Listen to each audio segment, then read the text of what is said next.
पिछले 3 सेशन में मेन बात ये थी कि सब उसी प्रभु का मैनिफेस्टेशन है और भगवान की जो त्रिगुणात्मक माया है उसी से सब चीजें होती हैं।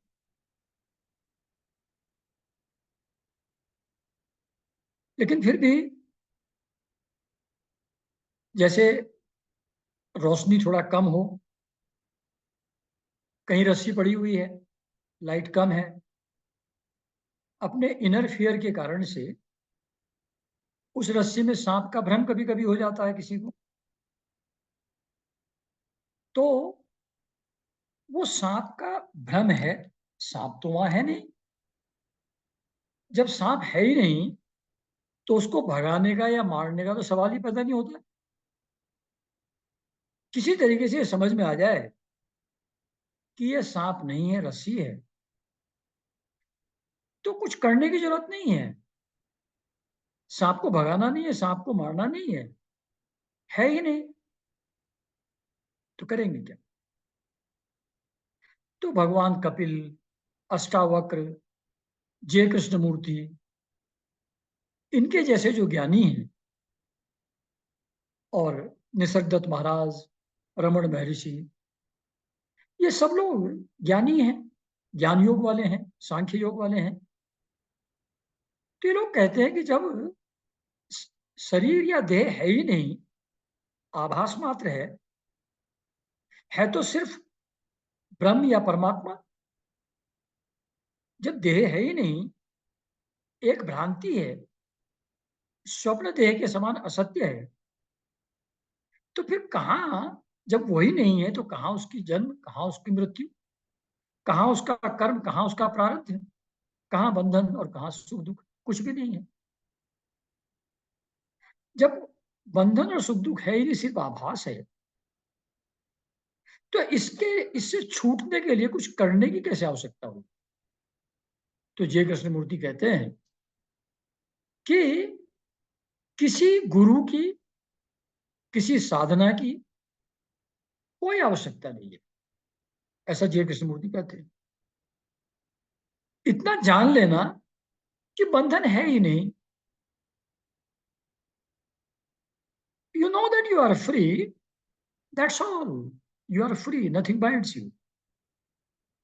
कोई साधना नहीं चाहिए, कोई गुरु नहीं चाहिए, ऐसा जय कृष्णमूर्ति कहते हैं।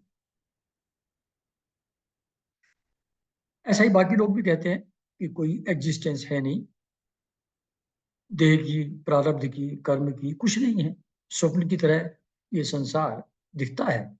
इससे जिस दिन जग जाओगे, तुरीय अवस्था में आ जाओगे, ये पता लगेगा ये तो था ही नहीं। जैसे स्वप्न जगने के बाद हमको लगता है कि था ही नहीं, ऐसी लगी। तो यहाँ वो जो स्कंद 3 26वें चैप्टर में जो प्रकृति के तत्वों का निरूपण किया गया है, ये वहां से पढ़ करके मैंने आप लोगों को अभी तक बताया। फिर जैसा सेशन 49 में एक बार मैंने बोला था कि ये सब बातें हैं तो बिल्कुल सही, इंटेलेक्चुअली समझ में भी आती है, लेकिन हम लोगों की बुद्धि, मन, बहुत से विचारों से, बहुत सी फीलिंग और इमोशन से, मोह, क्रोध, ईर्ष्या से वो विषम हुई हुई है। वो शांत शुद्ध अवस्था में नहीं है, करप्टेड है।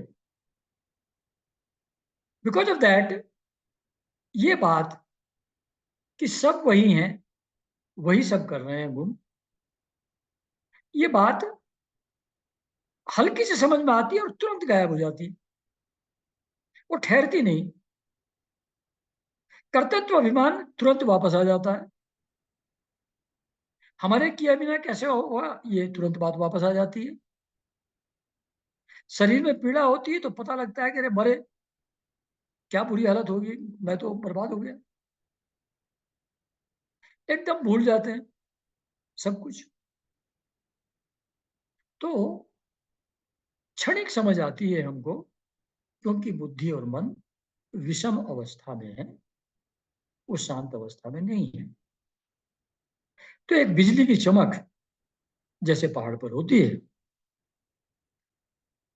तो एक बार बिजली चमकी, एक बार थोड़ा सा दिखा और तुरंत गायब, कुछ नहीं रहता, उसके बाद अंधेरा ही अंधेरा। जैसा मैंने एक बार जिक्र किया था कि अक्रूर ने धृतराष्ट्र को, अक्रूर गए थे as messenger of Shri Krishna Dhritarashtra के पास, ये देखने के लिए कि पांडवों के साथ उचित व्यवहार हो रहा है कि नहीं।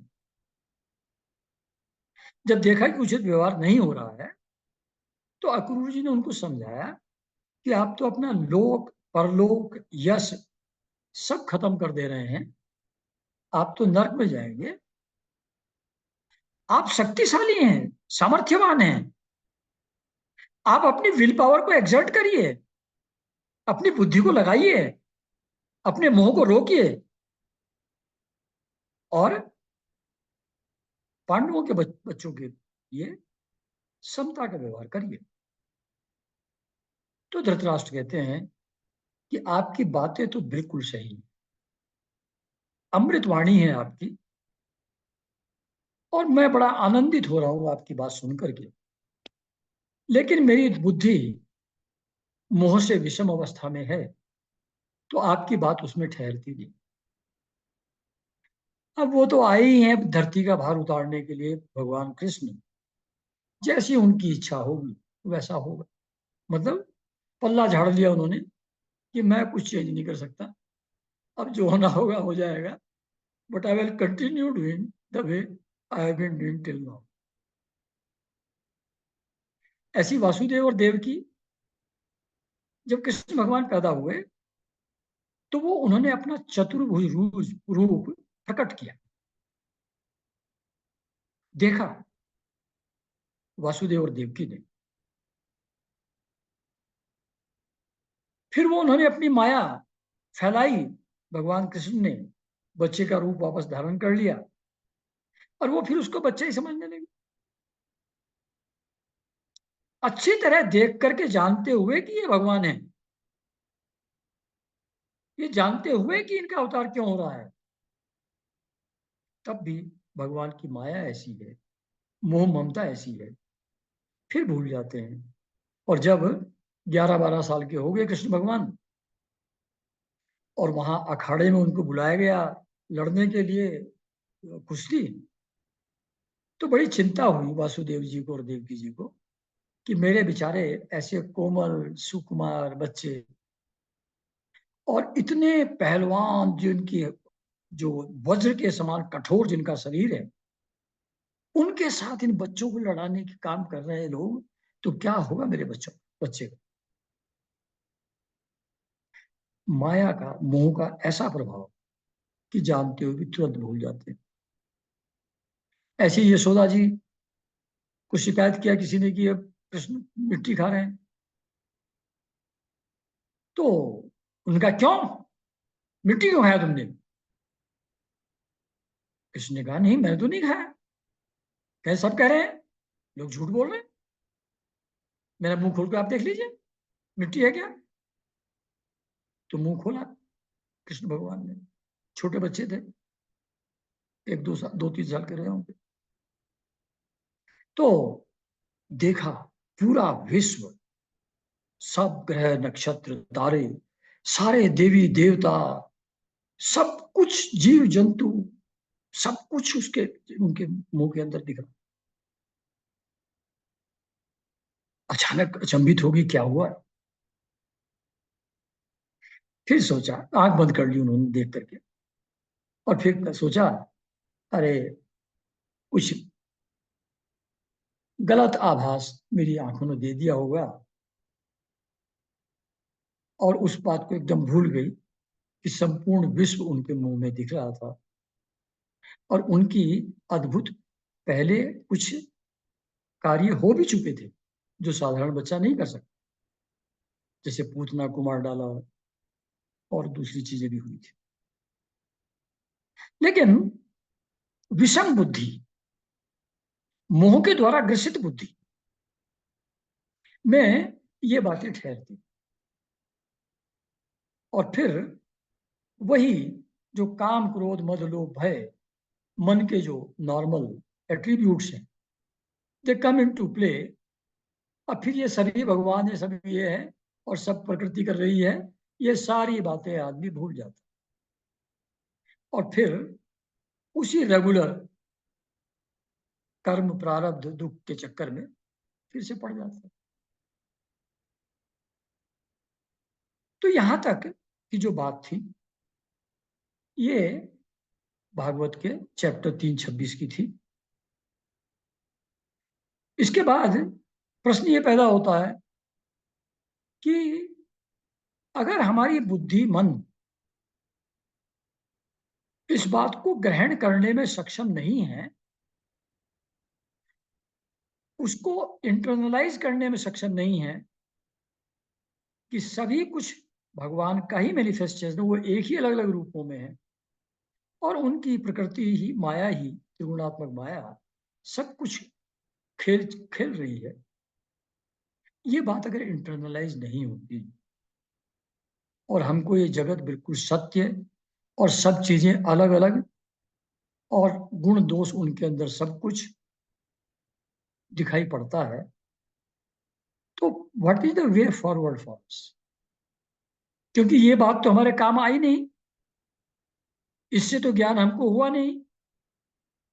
हमारी बुद्धि में तो अब भी सब चीजें मोह ममता भरी हुई है, शरीर के प्रति मैं भाव भरा हुआ है।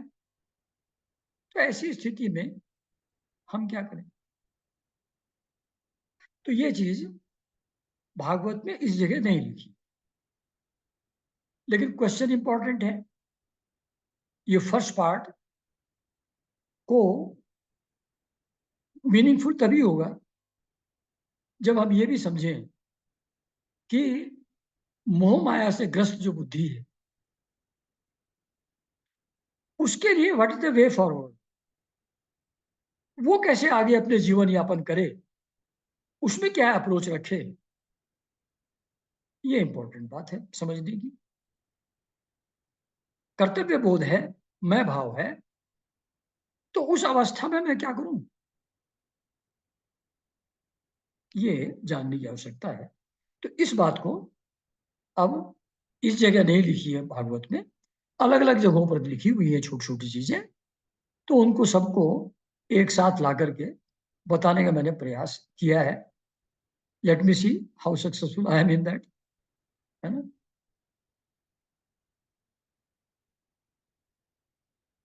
तो पहली बात यह है कि अगर हमको ये चीज इंटरनलाइज नहीं हो रही है कि सब कुछ भगवान का ही मैनिफेस्टेशन है,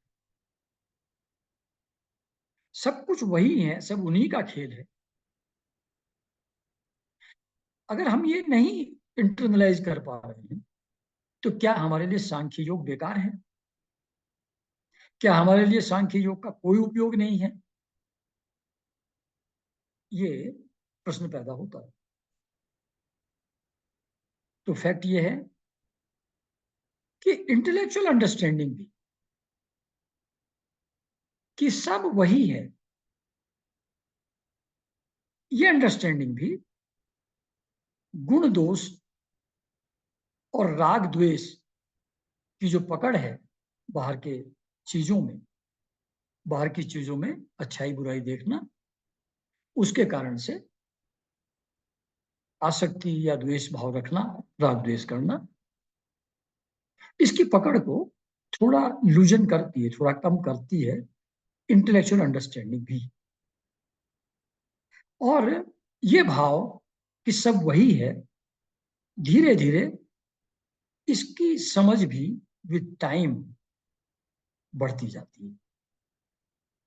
वो कैसे होती है, इस बात पे थोड़ी देर बाद वापस आएंगे ऑन दिस टॉपिक, दैट सांख्य योग को हम कैसे उपयोग में लाएं अपने, इसको थोड़ी देर बाद बात करेंगे। उसके पहले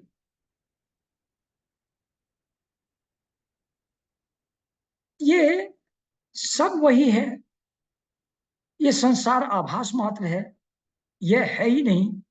ये आज की तारीख में हमारा सत्य नहीं है. दिस डज नॉट ट्रू और hold true for us at our present mental level, present mental understanding. तो ऐसे ही एक बार, तो हमारा ट्रुथ नहीं है. हम इस बात को नहीं समझते कि सब भगवान का ही रूप है. हमको सब अलग अलग दिखते हैं, अच्छे बुरे दिखते हैं. किसी को देख कर गुस्सा लगता है, किसी को देख कर प्रेम आता है. ये सब होता है. सब एक ही तो नहीं दिखते हमको. तो that isn't hold true for us. तो एक बार जो कृष्णमूर्ति के पास भी जाया करते थे ओशो के शिष्य, तो कृष्णमूर्ति कहते थे कि कोई गुरु, कोई साधन, मेडिटेशन, कुछ जरूरत नहीं है. जान लो तुम फ्री हो, तो तुम फ्री हो, बात खत्म हुई. तो किसी ने आकर के ओशो को कहा, उन शिष्यों में से, कि आप कहते हैं कि मेडिटेशन करो, उछलो कूदो नाचो, और वो कहते हैं कुछ भी करने की जरूरत नहीं है, गुरु की भी जरूरत नहीं है. तो ये क्या बात है? कहने लगे, भैया कृष्णमूर्ति जो कह रहे हैं वो मेरे लिए कह रहे हैं, वो मेरे लिए रिलेवेंट है, वो मुझको समझ में आता है. As far as you are concern, तुम उसको छोड़ दो, वो तुम्हारे किसी काम का नहीं है. सारी जिंदगी भी सुनते रहोगे तो कुछ होने वाला नहीं है तुमको. तुमको जो मैं कह रहा हूं, तुम वो करो, तुम वो मेडिटेशन करो, तुम्हारे लिए काम का नहीं है. तुम उस स्थिति में नहीं हो जहां माइंड उस प्योर अवस्था में है, जहां ये बात एकदम समझ में आ जाए. गुरु कहे, गुरु की ज्ञान ज्योति जली हुई है, तुम्हारा दीपक उसके नजदीक है. You are very close to the guru. और अचानक तुम्हारे दिए की बत्ती उस गुरु के दिए की रोशनी से, ज्योति से जल जाती है अचानक. और अचानक जैसा गुरु को ज्ञान हुआ वैसा तुमको हो जाता है. वो होता है जब उस लेवल पर हो जहां बिल्कुल पास गुरु के, मतलब मेंटल लेवल पर, मेंटल प्योरिटी के लेवल पर वहां आ गए हो, तब होता है. अभी कुछ नहीं होता. तो अभी पहले वो करो जो मैं कह रहा हूं, उससे बुद्धि शुद्ध होगी, मन के विकार जाएंगे. जब वो सब प्योरीफाई हो जाएंगे, विकार चले जाएंगे, तब गुरु जब कहेंगे कि सिर्फ वही है परमात्मा, तब समझ में आएगा. Not now. तो process of purification is necessary, उसके बिना नहीं हो. अभी हम लोगों का पूरा आइडेंटिफिकेशन, पूरा तादाद में शरीर और मन के साथ. शरीर में अगर कहीं पेन हो जाए तो तड़प उठते हैं हम लोग. मन के अनुसार परिस्थितियां न हो तो बहुत झंझट, बड़ा फंसाव महसूस करते हैं. कोई हमारी बात को काट दे, मन का प्रतिवाद करे, उससे भी डिस्टर्बेंस पैदा हो जाता है बहुत अंदर. सम्मान में कमी हो जाए, कोई अपमान कर दे, तो मन उद्विग्न हो उठता है हम लोगों का. जैसे हम लोगों की तो बात छोड़ो, जो सती भगवान शंकर के साथ रहती थी, भगवान शंकर उनको हर तरीके का ज्ञान दिया करते थे. तो सती, क्योंकि शंकर भगवान से कुछ द्वेष भाव रखते थे उन सती के पिताजी दक्ष प्रजापति, तो जब उनके यहाँ कुछ यज्ञ हवन हुआ बड़ा, तो दक्ष प्रजापति ने नहीं बुलाया उनको, शिव जी को नहीं बुलाया, शंकर भगवान को नहीं बुलाया. सब लोग जा रहे थे. सती ने कहा देखिए सब जा रहे हैं, मैं भी जाना चाहती हूँ। मेरी बहनें, मेरी माँ, मेरी मौसी सब वहाँ होंगे। वो अच्छे अच्छे मुझको उपहार देंगे। मेरा भी मन है मैं उनसे मिलूं, उनसे बात करूं, एंजॉय करूं वो फेस्टिविटीज। शंकर भगवान ने कहा कि देखो, बुलाया नहीं है, वो ठीक नहीं रहेगा। कल नहीं क्यों? पिता के यहाँ, पति के यहाँ तो बिना बुलाए भी जा सकते हैं। शंकर भगवान कहते हैं बिल्कुल ठीक कह रही हो, पति और पिता के यहाँ बिना बुलाए जा सकते हैं, लेकिन वो तभी होता है जब द्वेष भाव ना हो, अहम भाव ना हो, तब होता है। पर वो क्योंकि मुझसे द्वेष रखते हैं, तुम वहां जाओगी तो कुछ ना कुछ गड़बड़ हो जाएगा और इसमें किसी न किसी की मृत्यु की आशंका बन जाएगी। रहने दो। मैडम जी नहीं मानी, झल्ला करके हाथ पैर पटक करके चल पड़ी। तो शिव जी के गणवण जो है वो हेल्प करने के लिए साथ साथ जा रहे थे। तो शिव जी ने रोका नहीं फिर फर्दर। कहने लगे, इसको रोकूंगा तो भी ये आत्महत्या कर लेगी, इतना इंटरेस्ट है इसका, और जाने को दूंगा तो भी वही होने वाला है। तो now it is better to keep quiet. अब जो होगा देखा जाएगा भाई। चली गई। अपमान हुआ, शिव जी को स्थान नहीं दिया उन्होंने, उनकी तरफ देखा तक नहीं, सती की तरफ पिताजी ने। और उनके प्रभाव के कारण से माँ बहनों मौसियों के अलावा जितने लोग थे वो भी दक्ष प्रजापति से डरते थे, उनके इन्फ्लुएंस में थे। उन्होंने भी किसी ने, they did not take notice of her. तो फिर वो बैठ गई गुस्से में, कुछ गाली गलौज किया, कुछ सुनाया पिताजी को उल्टा सीधा। एंड फाइनली योग अग्नि के अंदर अपनी बैठी, योगाग्नि क्रिएट किया, जल के भस्म हो गई।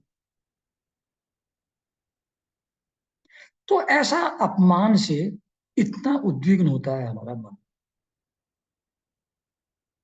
सब वही प्रभु है, कहाँ है वो ज्ञान कहाँ है? पार्वती जी को भी नहीं हो पाया शंकर भगवान के साथ रहते रहते। तो ये सब परिस्थितियां अनुकूल न होने से, शरीर में पेन होने से, और सम्मान की कमी होने से, और इसी तरीके की जो और चीजें हैं, उनसे हमारे मन में बहुत ही संताप, चिंता, भय, शोक, क्रोध, ये सारे के सारे उठ जाते हैं। तो जब तक ये देहात्म बोध हमारे यहाँ है, हमारे अंदर है, जब तक हमारे मन में वासनाएं हैं, काम क्रोध मद लोभ भय है, तब तक प्रकृति के गुणों से हम बंधे रहें। क्योंकि शरीर प्रारब्ध के अधीन है, गुणों के द्वारा जो कर्म होते हैं उससे बंधा हुआ है, उसका प्रारब्ध है, उसकी जन्म मृत्यु होती है, उसको पेन प्लेजर होता है, उसको सुख दुख होता है।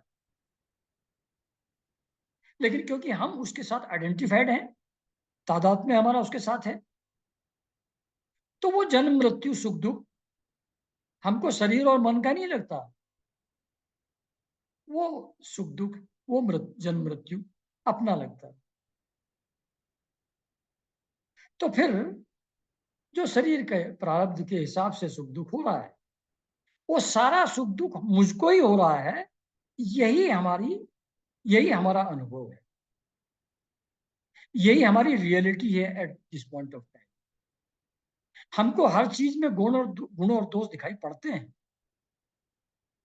हमें शरीर के प्रति मोह है, परिवार के सदस्यों के प्रति मोह है, उनके वेलबींग में कुछ कमी हो जाए तो हमको डिस्टर्बेंस पैदा हो जाता है। हमारे अंदर अच्छी और बुरी वासनाएं निरंतर उठती रहती हैं, सबसाइड होती रहती है, उठती रहती है, सबसाइड होती रहती हैं। वो डिजायर्स, वासनाएं हमारे अंदर चलती रहती है, चलती रहती है, चलती रहती है। और जब अंदर डिजायर्स रहती हैं, वासनाएं रहती हैं, तो उसके अनुसार अच्छे बुरे कर्म भी करते हैं। अच्छी वासनाएं तो अच्छे कर्म करते हैं, बुरी वासनाएं तो बुरे कर्म करते हैं। जब अच्छे बुरे कर्म करते हैं तो पाप और पुण्य होता है। पाप पुण्य होता है तो संचित कर्म इकट्ठे हो जाते हैं अनेक जन्मों के। उसी का एक पैकेट प्रारब्ध रिलीज होता है। वो इस जन्म में इस शरीर और मन को भोगना है, वो भोगता है, कर्मों के फल को भोगता है। जो किसी का लेन देन पुराने जन्मों का है, उसको स्क्वायर अप करता है। कर्मानुबंध के हिसाब से रिलेशनशिप इस जीवन में चलती हैं उन लोगों के साथ जिनके साथ हमारा पुराना संबंध रहा हुआ है। ये सब होता है देहात्म बुद्धि के हिसाब से। मतलब देह और मन को तो ये होना ही है, वो तो प्रकृति के हिसाब से चल ही रहे हैं, but we take it as if it is our own, है जी। तो हमको शरीर के लिए, परिवार के लिए, समाज के लिए हमारा कुछ उत्तरदायित्व है, रेस्पॉन्सिबिलिटीज है। ये भाव हमारा पक्का है। अगर हम देखभाल नहीं करेंगे अपने शरीर की, परिवार की, समाज की, कौन करेगा? अपने आप थोड़ी हो जाएगा, करना तो पड़ेगा ना। और अगर कोई हमारा है नियर एंड डियर वन कुछ गलत कर रहा है, तो उसको समझाना, उसको रास्ते पे लाना, वो भी तो हमारा काम है, वो भी तो हमारा कर्तव्य है। ऐसे छोड़ के थोड़ी बैठ सकते हैं कि जो होना होगा हो जाएगा, मैं क्या करूं, वो जाने, उसका प्रारब्ध जाने। ऐसा अपने बच्चे के लिए कैसे सोचिएगा? अपने माँ बाप के लिए, अपने बीवी बच्चों के लिए कैसे सोचिएगा? ये हमारी वास्तविकता है। एक और हमारी समस्या है कि हर समय कुछ ना कुछ करना है, एक क्षण भी खाली नहीं बैठ सकते। छोटे बच्चों को जब हम देखते हैं, वो कुछ कर कहते हैं हम बोर हो रहे हैं, हमको ये चाहिए, हमको वो चाहिए। वही हालत हमारी भी है। हम भी एक क्षण भी खाली नहीं बैठ सकते। कोई पता है कि शेयर मार्केट में इन्वेस्टमेंट किया है, तो उसको रख के भूल जाओ। लॉन्ग रन में उससे अपने आप ग्रोथ होकर बेनिफिट होता है। उसका सुबह से लेकर शाम तक रेट देखते रहो, ऊपर गया नीचे गया, ऊपर गया नीचे गया। इसका इससे कुछ सॉल्व होता है क्या? इससे कुछ फायदा होता है क्या? नुकसान भले ही हो जाए। फिर भी मन, क्योंकि मूवमेंट हो रहा है, कुछ चल रहा है, कुछ चेंज है, उसकी तरफ खींच जाता है। फिर देख लेता है, फिर देख लेता है। और जो टाइम किसी और यूजफुल एक्टिविटी में लग सकता था, वो इसमें बर्बाद हो जाता है। कोई बैठे हैं खाली, क्या करें? अंताक्षरी खेल लें, कार्ड्स खेल लें, पत्ते खेल लें, व्हाट्सएप देख लें, यूट्यूब देख लें, फेसबुक देख लें, अखबार पढ़ लें। क्या होता है वो उससे? लेकिन खाली नहीं बैठ सकते, कुछ ना कुछ करना है। तो निसर्गदत्त महाराज कहते हैं, to work in this world is hard. अपनी लाइवलीहुड के लिए जो करना है वो काफी मुश्किल है, काफी कठोर परिश्रम की जरूरत होती है उसकी। To work in the world is hard, but to refrain from all unnecessary work is even harder. जिनका कोई मतलब नहीं है, उस एक्टिविटी को न करना, ये हार्ड वर्क से भी ज्यादा हार्डर है। तो कहते हैं, to work in the world is hard, but to refrain from all unnecessary work is even harder, है ना। अननेसेसरी चीज से अगर छूटे तो नेसेसरी चीज के लिए टाइम बचे। तब हम रिफ्लेक्ट करें,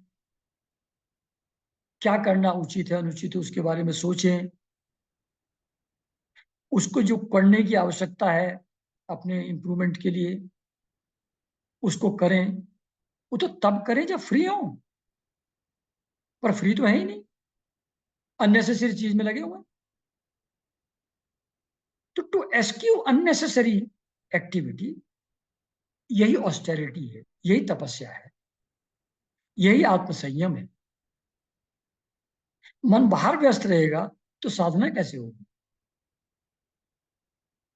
तो इसको अगर हम प्रैक्टिस करना शुरू करें, थोड़ा व्रत लें, तो धीरे धीरे छूटा जा सकता। जैसे सब चीजों से एक साथ तो कैसे छूटेगा आदमी? सब चीजें एक साथ तो बंद कैसे कर देगा? लेकिन छोटी छोटी इनिशिएटिव ले सकता है। उसमें सक्सेसफुल होगा तो नेक्स्ट ले सकता है, उसमें सक्सेसफुल होगा नेक्स्ट ले सकता है। ऐसे धीरे धीरे छूट सकता है अभ्यास के। जैसे मान लो एक दिन डिसाइड किया कि भाई हैंस फोर्थ यूट्यूब में नहीं देखी, एक्सेप्ट भागवत का जो लेक्चर है उसके अलावा बाकी यूट्यूब पे कुछ और मैटर नहीं देखी। डिसाइड किया, हो गया, अब नहीं देखते, फ्री हो गए उससे। ऐसे ही फिर दूसरा स्टेप ले सकते हैं कि भाई शेयर मार्केट 9:15 से 10:15 ही देखेंगे सुबह, बाकी सारा दिन नहीं देखेंगे। ऐसा डिसाइड करें तो ये छूटने प्रॉब्लम क्या है? छूट जाएंगे। ऐसे ही कार्ड्स खेलना, लगातार न्यूज और व्हाट्सएप देखना, कुछ नहीं होता उससे। सब वहीं की वहीं दुनिया। एक ओशो कहा करते थे कि अगर तुम 20 साल पुराना अखबार निकाल लो और पढ़ो, डेट ना देखो, तो तुमको लगेगा कि आज ही का अखबार है। उसी टाइप की खबर 20 साल पहले भी होती थी उसमें, जो आज है। उसी तरह की घटनाएं हैं। वैसा ही पॉलिटिकल खींचतान, वैसे ही मर्डर रेप झगड़े, वही का वही रहता है।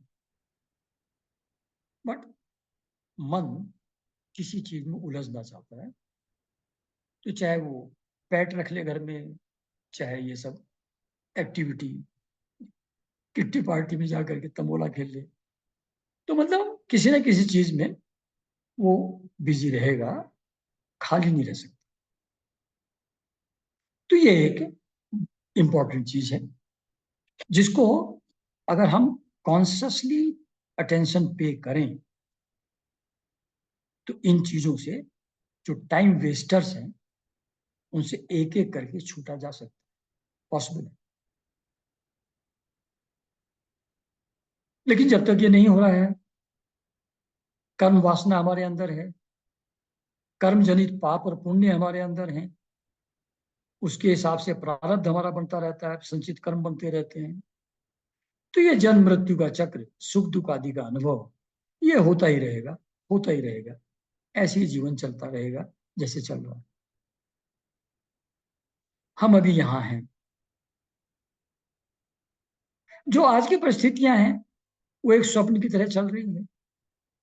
जो भी दिखाई पड़ रहा है, जो महसूस हो रहा है, वो स्वप्न में जैसे बिल्कुल सत्य लगता है, वैसे ही सब कुछ हमें सत्य लग रहा है। हम बंधन में हैं, महसूस हो रहा है। जीवन में घटनाएं प्रारब्ध के अनुसार घटित होती रहती हैं। जो हम चाहते हैं वो बहुत बार नहीं होता, जो हम नहीं चाहते वो होता रहता है।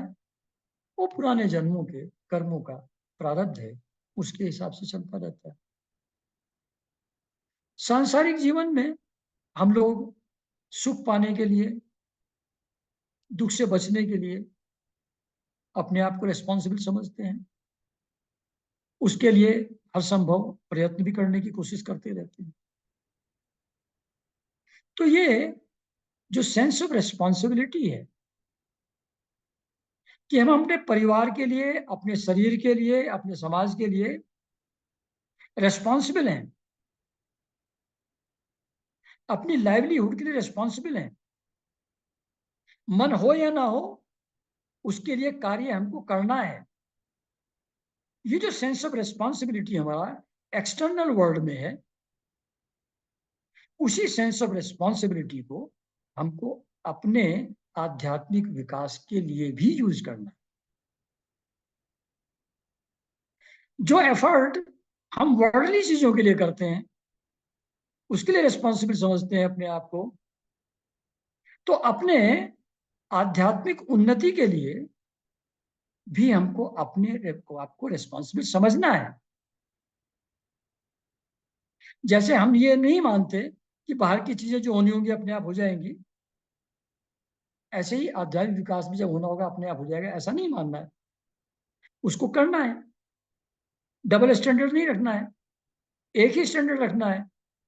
बाहर के लिए मैं रेस्पॉन्सिबल हूं, तो अंदर के लिए भी मैं ही रेस्पॉन्सिबल हूं, वो भी मुझको ही करना है। लाइवलीहुड के लिए काम करना है, तो आध्यात्मिक विकास के लिए भी मुझे ही करना है। I cannot leave it alone. तो हमारी वास्तविकता है कि हम रेस्पॉन्सिबल समझते हैं अपने आप। यात्रा वहीं से शुरू हो सकती है जहां हम हैं। आज मैं अगर बेंगलोर हूं और मुझको कहीं जाना हो, तो बेंगलोर से ही यात्रा करनी पड़ेगी, दिल्ली से शुरू नहीं कर सकता। यहां से पहले दिल्ली जाना पड़ेगा, तब दिल्ली से न्यूयॉर्क जाएगा जहाज, यहीं से नहीं जा सकता। तो यात्रा वहीं से शुरू होगी जहां हम हैं। हम कहाँ हैं? हम अपने आप को रेस्पॉन्सिव समझते हैं, उस स्थिति में हमें, तो हमको यात्रा इसी जगह से करनी है कि हम रेस्पॉन्सिबल हैं। अगर ऐसा नहीं करेंगे तो एक रूटीन लाइफ जैसी प्रारब्ध के हिसाब से जीव जंतुओं की होती है, वैसे ही रहते रहते वैसे ही समाप्त हो जाएगा जीवन। एक रूटीन लाइफ जीते जीते, खाए पिए सोए, खाए पिए सोए, वही चलता रहेगा, खेले वेले, और फिर उसके बाद खत्म हो जाएगा जीवन। एक गोल्डन अपॉर्चुनिटी जो अपने विकास के लिए थी, वो छूट जाएगी, खो जाएगी। और एक बार खो जाए, फिर पता नहीं कितने जन्म तक, कितनी योनियों में भटकने के बाद, पता नहीं कब वो अवसर दोबारा प्राप्त हो। इसलिए बहुत अलर्ट रहने की जरूरत है, that we should not lose this opportunity. Fortunately हम सब लोग जो यहाँ इस कथा को पढ़ रहे हैं, सुन रहे हैं, भागवत कथा को, हम लोगों को मालूम है, हम लोग थोड़ा बहुत जितना भी हो पा रहा है अपने आध्यात्मिक विकास के लिए, कुछ ना कुछ हम सब लोग कर रहे हैं। इसके लिए हमको सुविधाएं भी हैं, रिसोर्सेज भी हमारे पास हैं। तो हम लोग फॉर्चुनेट हैं that we have already taken to this path. We feel responsible for spiritual upliftment and we are working for. Question सिर्फ ये है, can we make it a little more effective, a little more focused? तो वो कैसे किया जाए, वो कैसे हो, उसके बारे में तो जो प्रारब्ध कर्म का बंधन है, प्रकृति के गुणों के हिसाब से जो खींचतान चलती रहती है, क्या उससे फ्री कुछ हो सकते हैं क्या? उसका रास्ता क्या है? कहते हैं कि देखो, भगवान की माया जन्म मृत्यु सुख दुख के बंधन में डालती है, ये बात तो सही है। लेकिन ये भी तो सही है कि भगवान स्वयं शास्त्र के रूप में और गुरु के रूप में हमें उससे फ्री होने की, बंधन मुक्त होने की का मार्ग बतलाते हैं। वो हमको वो विद्या देते हैं जिससे आत्मा और परमात्मा का एकात्म भाव स्थिर हो जाए। तो माया बंधन में डाल रही है, ये उसका खेल है, बिल्कुल सही। लेकिन भगवान वेदवाणी के द्वारा, शास्त्रों के द्वारा और स्वयं गुरु रूप में प्रकट होकर के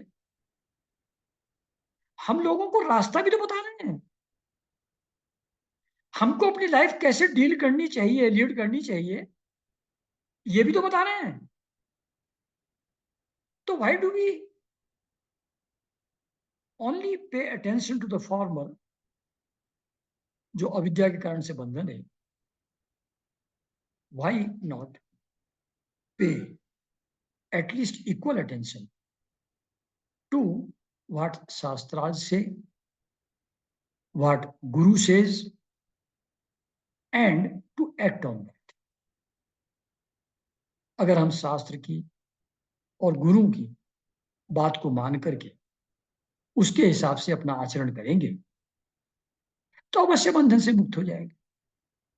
क्योंकि अविद्या या माया तो भगवान की एक शक्ति है ना, लेकिन जिसकी वो शक्ति है अगर वो खुद ही बता रहा है तो that should be more effective. उनकी एक पावर से वो खुद तो ज्यादा पावरफुल होंगे ना। तो जो भगवान शास्त्रों के और गुरु रूप में हमको बताते हैं उसके साथ अनुसार जीवन में अगर हम लोग चलेंगे तो माया के बंधन से हम मुक्त हो सकते हैं। तो ये जो अपॉर्चुनिटी है जो हम लोगों को मिली है, माया शक्ति के कार्य जो हैं, सात्विक गुण पुण्य कर्म करवाता है, राजसिक तामसिक गुण पाप कर्म कराते हैं हमसे।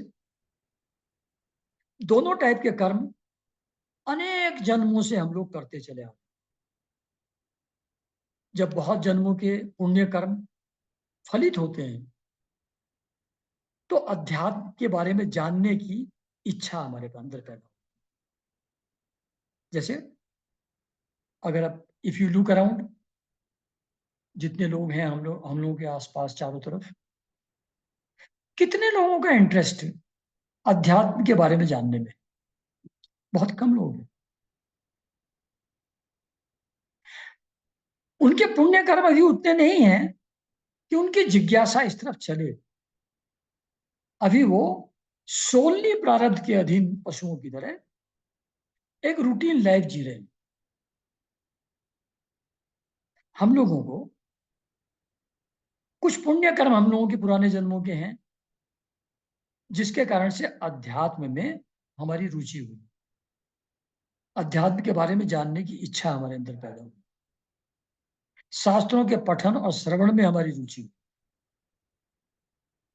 तो ये जो रुचि है, this is a very big blessing consequent to punya karmas of earlier birth, जो ऑब्वियसली करवाए माया नहीं थे, लेकिन उसी का फलन है।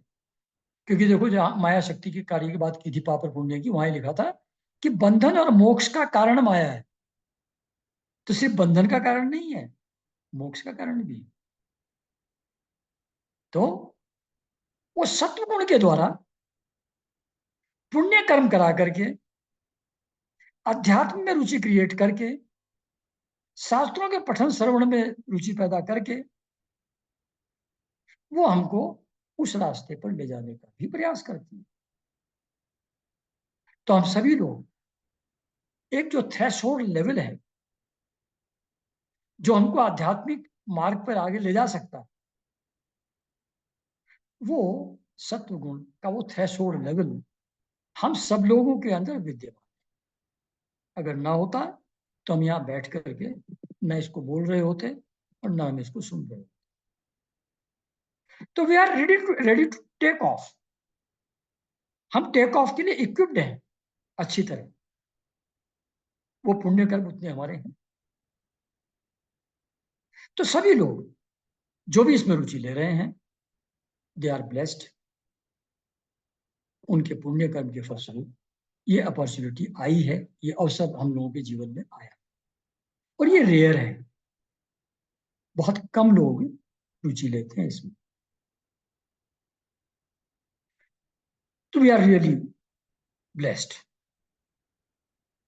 फिर कुछ लोगों के पुण्य कर्म और ज्यादा हैं, उनको गुरु मिल जाते हैं। किसी के तो वो भी हम लोगों में से काफी लोगों को मिले हैं। और किसी के पुण्य कर्म उससे भी ज्यादा है, उसको सिर्फ गुरु मिले ही नहीं है, उसकी गुरु के अंदर पूर्ण निष्ठा है। जिसकी गुरु के अंदर पूर्ण निष्ठा है, जिसका जीवन संपूर्ण गुरु के हिसाब से ही चलता है, he is the person most blessed and the top of this world. उसके लिए कोई कर्तव्य शेष नहीं है, वो तो उस निष्ठा के आधार पर गुरु की कृपा और करुणा से इस संसार सागर को पार कर जाएगा। बीच बीच में बैटरी रिचार्ज के लिए गुरु के पास बैठते। तो खैर, ये गुरु से जिनकी मुलाकात है, संपर्क में है, और जिनको गुरु के अंदर ट्रस्ट भी है, ऐसे जो मोस्ट ब्लेस्ड लोग हैं, उनके लिए उनकी बात थोड़ी देर बाद में करेंगे। अभी उनकी बात करते हैं जो अभी मोह बंधन में पड़े हुए हैं, अध्यात्म की जिज्ञासा है, कुछ ना कुछ अपने उत्थान के लिए करना चाहते हैं। वो लोग कैसे प्रोसीड करें आगे, अब उस बारे में बात करें। तो जैसा अभी बताया कि भगवान शास्त्र के रूप में खुद ही अवतरित हो, वो उन्हीं की वाणी है। सुपे जी एक बार बता रहे थे कि शास्त्र पुस्तक नहीं है, भगवान है। मूर्ति लकड़ी या पत्थर नहीं है, भगवान है। गुरु मनुष्य नहीं है, भगवान है। जो इनको अदर देन भगवान समझता है, वो काफी अभागा है। भागवत में भी आप लोगों ने पहले सुना होगा एक जगह कि वो कहा उद्धव जी ने कि आप चले जाएंगे तो फिर क्या होगा। कृष्ण भगवान ने कहा ओके, मैं इस महाभागवत महासागर में प्रवेश कर जाता हूं। तो वो उसके अंदर प्रवेश कर गए भगवान कृष्ण। और फिर लोगों के कहने पर, आग्रह पर, उन्होंने ये भी स्वीकार किया कि जहां भी भागवत की कथा होगी, इसको लोग पढ़ेंगे, तो वहां मैं उपस्थित रहूंगा। तो ये वेदवाणी, ये भागवत महापुराण, ये विहित कर्म यानी कि शुभ कर्म या पुण्य कर्म, और निषिद्ध कर्म, अशुभ कर्म, पाप कर्म, उनका निषिद्ध, अशुभ या पाप एक ही चीज है। विहित शुभ या पुण्य एक ही चीज है। इसका क्लासिफिकेशन शास्त्रों में दिया हुआ। तो डूज एंड डोंट्स दिए हैं शास्त्रों में, क्या करना अच्छा है, क्या करना गलत है, क्या पुण्य स्वरूप है, क्या पाप स्वरूप है, ये दिया है। उसके कॉन्सिक्वेंसेस भी दिए। सतर्कता पूर्वक शास्त्र में भगवत बुद्धि रख करके जब आदमी शुभ कर्म करता है और अशुभ कर्मों को छोड़ देता है, विहित कर्म करता है, निषिद्ध कर्म को धीरे धीरे छोड़ने का प्रयास करता रहता है, हमेशा सक्सेसफुल नहीं होगा, कुछ कर पाएगा, कुछ नहीं कर पाएगा, लेकिन करने की कोशिश करता है। तो धीरे धीरे अनेक जन्मों में विहित कर्मों को करने से, निषिद्ध कर्म को न करने से उसका सत्व गुण बढ़ता जाता है उस जीव। और राजसिक और तामसिक गुण कम होते जाते हैं। तो विहित कर्म करना, निषिद्ध कर्म न करना, यानी कि ethical and moral code of conduct, नैतिक और अनैतिक को समझ करके उसके हिसाब से आचरण करना यह आवश्यक है। तो गोंदावलेकर महाराज, मुगले सर, इसके ऊपर बहुत ज्यादा एम्फेसिस देते थे कि तुम्हारा कंडक्ट प्योर होना चाहिए, एथिकल, मॉरली करेक्ट होना चाहिए। उसके बिना, ये एक फाउंडेशन है, इस फाउंडेशन के बिना आगे प्रोग्रेस संभव नहीं है, भवन का निर्माण नहीं हो सकता। ऐसा करने से धीरे धीरे सात्विक गुण बढ़ता जाता है, रासिक और तामसिक गुण कम होते जाते हैं। जैसे जैसे सात्विक गुण बढ़ता है तो सेंस ऑब्जेक्ट्स में, एक्सटर्नल चीजों में आसक्ति कम होती जाती है, कामनाएं कम होती जाती हैं। धीरे धीरे धीरे अनेक जन्मों में वो आसक्ति और कामनाएं धीरे धीरे समाप्त हो जाती हैं। जब समाप्त हो जाती है तो फिर तो गुरु के पास दिए से दिया लगा और ज्ञान प्राप्त हो। तब जीव इन सब बंधनों से मुक्त हो जाता है, जब आसक्ति और कामनाएं नहीं रहती तब। ये कैसे जाएंगे? Ethical moral code of conduct को मान करके चलेंगे, फाउंडेशन मजबूत रखेंगे। And this has to be supported by other things that we will discuss later. But foundation ये है, इस पर ध्यान देना है। इससे आसक्ति और कामनाएं कम होती जाती हैं, कम होते होते खत्म हो जाती हैं। फिर जीव बिल्कुल फ्री हो जाता है और अपने ज्ञान और आनंद स्वरूप स्वभाव में स्थित हो जाता है। तो सांख्य शास्त्र के, सांख्य योग के अनुसार सभी कर्म गुणों की प्रेरणा से ही होते हैं। अब ये बात गलत तो नहीं हो सकती, लिखा है, भगवान ने कहा है, भगवान कपिल कह रहे हैं। तो सब कर्म गुणों की प्रेरणा से ही होते हैं। अब प्रश्न ये उठता है कि क्या हम शुभ कर्मों को करने और अशुभ कर्मों को न करने के लिए सक्षम है? Do we have the choice कि शुभ कर्म करें, अशुभ कर्म ना करें? जबकि शुभ और अशुभ दोनों कर्मों को करने की अंदर से लहर उठ रही है, डिजायर उठ रही है, गुणों की प्रेरणा से। क्योंकि हमारे अंदर सात्विक गुण भी है, रासिक तामसिक गुण भी है, अशुभ वासनाएं भी उठ रही हैं, शुभ वासनाएं भी उठ रही हैं। तो क्या हम पिक एंड चूज करने के लिए सक्षम हैं? क्या हमारे पास ऑल्टरनेटिव है, या we are forced to do everything by the gunas? The very fact that contradictory desires are there, choice is there. शुभ वासना भी है, शुभ वासना भी है ना, यू कैनॉट इग्नोर इट, वो भी है ना। अशुभ भी है। शास्त्रों में निष्ठा करके, गुरु में निष्ठा करके हम अपने आप को इक्विप कर सकते हैं कि शुभ को फॉलो करें और अशुभ को न करें।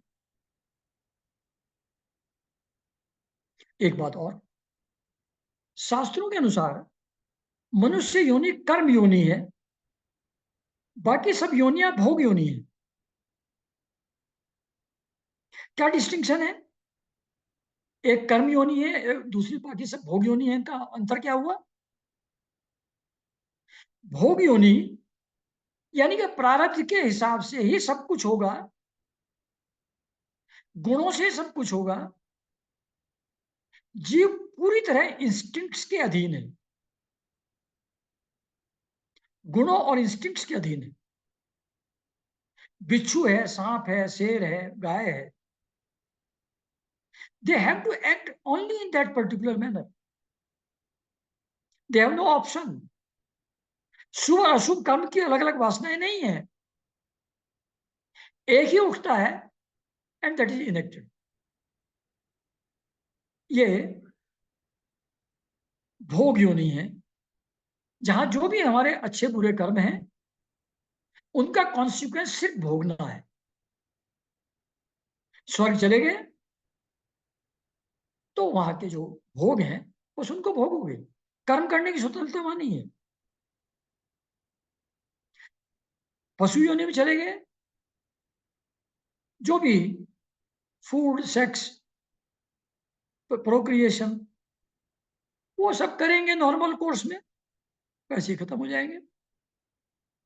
जो भी पेन प्लेजर महसूस करना होगा करेंगे, बात खत्म हो जाएगी। वो कंप्लीटली इंस्टिंक्ट्स के अधीन है, फ्रीडम नहीं। लेकिन ह्यूमन बीइंग, वो कहते हैं कि कर्म योनि में है। कर्म योनि का मतलब क्या? कि you have some choice, you have some freedom to act. कर्म करने की स्वतंत्रता तुमको कुछ है। न होती तो फिर इसको कर्म योनि क्यों बोल रहे हैं, मनुष्य योनि को? बाकी सबको भोग योनि क्यों बोल रहे हैं? तो शास्त्र अगर कहते हैं ये कर्म योनि है, तो कर्म करने की स्वतंत्रता कुछ है, इसलिए कहते हैं।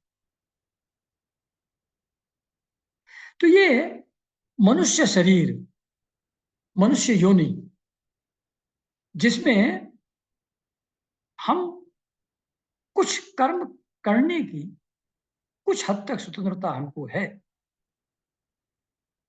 ये हमको मिला हुआ है, चांस की बात है। 84 लाख योनियों में से this is one of them. 84 lakhs। एक बार फिसले, पता नहीं कहां किसके चक्कर में आकर के कब वापस आएगा। ये हमको सुलभ है, आसानी से मिल गया है, चांस की बात है, मिल गया है, जो भी रीजन रहा हो प्रकृति का। तो अब इस मनुष्य योनि को पाकर के बंधन से मुक्ति के लिए सतर्क रहकर इस जीवन का हमको उपयोग कर लेना चाहिए, इसको वेस्ट नहीं करना है ऐसा। तो आगे बढ़ूं कि नहीं? नहीं, छोड़ देते हैं। तो यहीं आज की चर्चा समाप्त करते हैं कि मनुष्य योनि कर्म योनि है। ये रेयर अपॉर्चुनिटी है मनुष्य शरीर प्राप्त होना, ये मिल गया है हमको। इसमें बंधन मुक्ति के लिए प्रयास करना संभव है, तो हमने पूरी सतर्कता के साथ इसका उपयोग करने के लिए तत्पर रहना चाहिए। तो आज ये समाप्त करते हैं, फिर आगे इसको कैसे बढ़ेंगे आध्यात्मिक मार्ग में, वो बात नेक्स्ट सेशन में करेंगे। तो सब लोगों को नमस्कार।